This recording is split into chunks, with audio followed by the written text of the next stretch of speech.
बे समावहाय आं गिबियावनो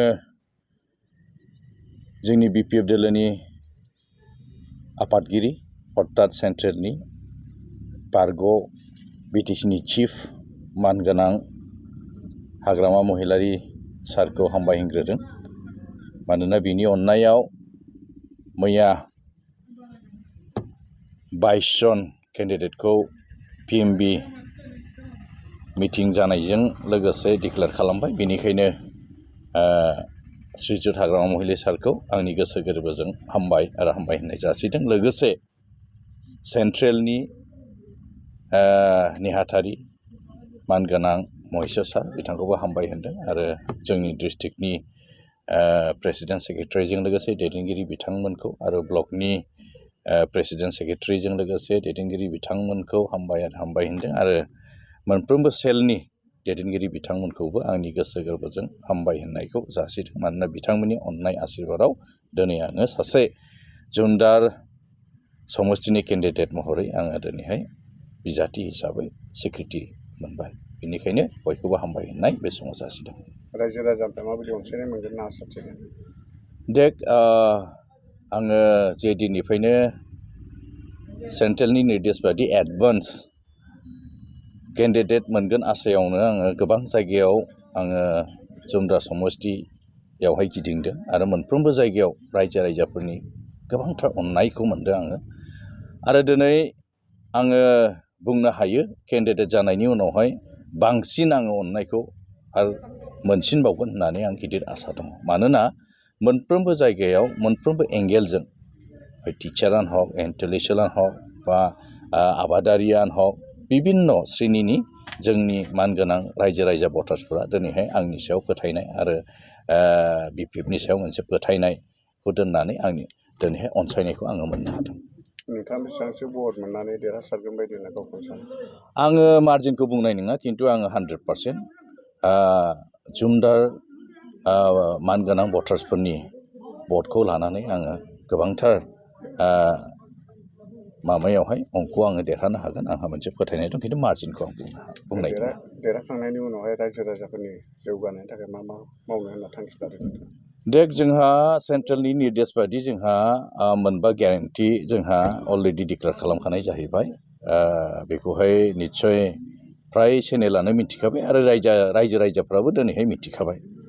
मोनबा ग्यारेन्टि जोंहा अलरेडि डिक्लेयार खालामबाय। जेरैहाय 1 नम्बराव जोंहा लेन्ड पाट्टा होनाय, बिनि उनावहाय इयुथफोरनि थाखायहाय इयारलि 100 crore खोथा आरो महिलाफोरनि थाखाय 40 crore इयारलि आरो जायफोर एसे गोरिब श्रेणी बिथांमोननि थाखायहाय 50 crore आरो बिनि उनावहाय जायफोर सिनियर सिटिजेन बिसोरनि थाखाय 10 crore बेबादि मोनबा ग्यारेन्टिखौ अलरेडि जोंहा सेन्ट्रेलनि निर्देश बायदि डिक्लेयार खालामखाबाय सरकाराव फैनायनि उनाव बेखौ मावगोन होनना। बिनि अनगायैबो जोंहा गोबांथार दङ मावनांगौ।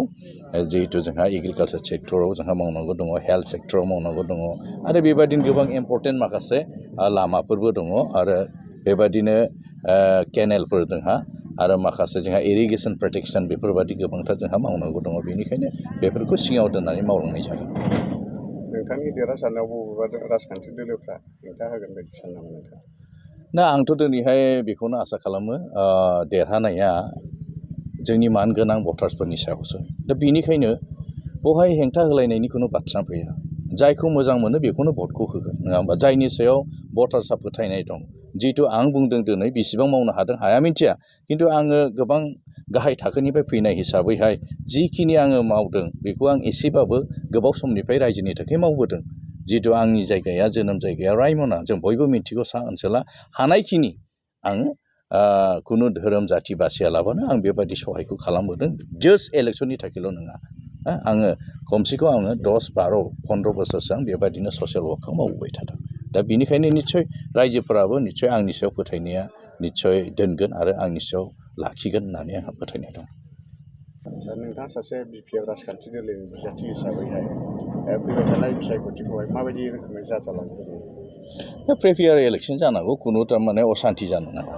सान्थिबाबो इलेक्सना जानानै थांनांगौ। मानोना आं दहायनो बुंबाय जे जिनिसा रायजोफोरा जायखौनो मोजां मोनगोन, जायनि सायाव भरसा दङ जायनि सायाव भबिष्यत दङ बिनि सायावनो निस्सय भटखौ होनानै देरहासार खालामगोन। बेनिखायनो नोङो दिनैहाय नोङो दां दुखाल खालामगोन बेखौ रायजोआबो बुजिगोन जे मानो बियो दिनै बुंदों, गाज्रि राव बाहायगोन मानो बियो बुंदों। जेब्ला नोङो बल गेलेयोबा जेब्ला जेननोसै अब्ला आथिंफोराव जोआ होमब्ला थिग बेबायदिनो जेननायनि समावहाय बायदि रोखोम बाथ्राफोरखौहाय बुंनाय जायो। दा बेनिखायनो दिनै जोंहा सोरखौबा गाज्रि बुंबाबो आं रिप्लाइ होनोबो आं साना, नङा होमबा? मानोना रायजोआ मिथिगौ, भटार्सआ मिथिगौ। मानोना आं बुंनो हायो नैबे जुमदार समस्तियावहाय दिनै रायजो राजाफोरासो दिनैहाय ब्रेन्डेड। आं ब्रेन्डेड मानो होनदों, BPF सापर्टारफोरा दिनै ब्रेन्डेड। मानोना BPFखौहाय अराय सम बे जुमदार समस्तिनि मानगोनां भटार्सफ्रा देरहाहरबाय थादों। बेनिखायनो सोरबा केन्डिडेटआ नङा, ब्रेन्डेडखौ आं बुंगोन भबिष्यत सिन्था खालामनो हायो नैबे समस्तिनि गासैबो भटार्सफ्रा। बेनिखायनो मान होनायजों बिथांमोनखौ हामबाय होनो, जेरैबायदि आवगायनिफ्राय देरहाहोदों BPFखौ एबारबो गोबां भट लानानै देरहाहोगोन आंहा फोथायनाय दङ।